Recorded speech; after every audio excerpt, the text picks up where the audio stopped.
మనోజ్ మరియు రోహిణి స్వామీజీ చెప్పినట్టుగా ప్రభావతితో కలిసి పరిహారం చెల్లించుకోవడానికి గుడికి వెళ్ళటానికి సిద్ధమవుతూ ఉంటారు.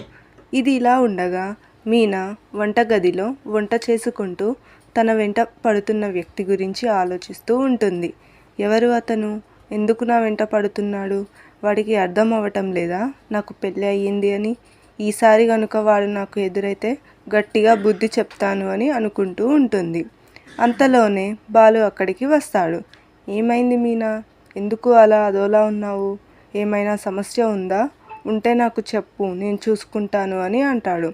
అప్పుడు మీనా బాలుతో, నేను పూలు కస్టమర్స్కి డెలివరీ చేయటానికి స్కూటీపై వెళ్తుంటే నా వెంట ఒక వ్యక్తి పడుతున్నాడు అని, తనను చాలా విసిగిస్తున్నాడు అని, లక్కీ గర్ల్ని ఇబ్బంది పెడుతున్నాడు అని మీనా బాలుతో అంటుంది.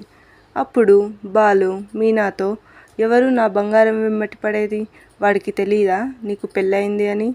ఇంకోసారి నీ వెంబటి పడితే చెప్పు, వాడి తాట తీస్తా అని అంటాడు. అందుకు మీనా సరేనండి అని అంటుంది. అంతలోనే బాలుకి ప్రేమ్ కాల్ చేస్తాడు. నేను మిమ్మల్ని అర్జెంటుగా కలవాలని అనుకుంటున్నాను అని అంటాడు. మీతో ఒక ముఖ్యమైన విషయం గురించి మాట్లాడాలి అని అనుకుంటున్నాను అని అంటాడు. అప్పుడు బాలు ప్రేమ్తో, సరే ప్రేమ్, మనం ఎప్పుడు కలుసుకునే చోటుకురా, మాట్లాడుకుందామని అంటాడు. అలా కాసేపటికి బాలు మరియు ప్రేమ్ ఎప్పుడు కలుసుకునే చోటు దగ్గర కలుసుకుంటారు. బాలుని చూసిన వెంటనే ప్రేమ్, వచ్చారా లవ్ గురు, మీరు ఎప్పుడెప్పుడు వస్తారా అని ఎదురు చూస్తూ ఉన్నాను అని బాలుతో ప్రేమ్ తన లక్కీ గర్ల్ని కలిసిన విషయం గురించి చెప్తాడు. తనని లవ్లో పడేయటం చాలా కష్టమైన పని అని, నాకు ఏం చేయాలో అర్థం కావటం లేదు అని, తనని లవ్లో పడేయటానికి కొన్ని సలహాలు ఇవ్వమని ప్రేమ్ బాలుని అడుగుతాడు. అప్పుడు బాలు ప్రేమ్కి కొన్ని సలహాలు ఇస్తాడు. ఆ సలహాలు విన్న ప్రేమ్ థ్యాంక్ యూ గురు అని చెప్పి అక్కడి నుండి వెళ్ళిపోతాడు.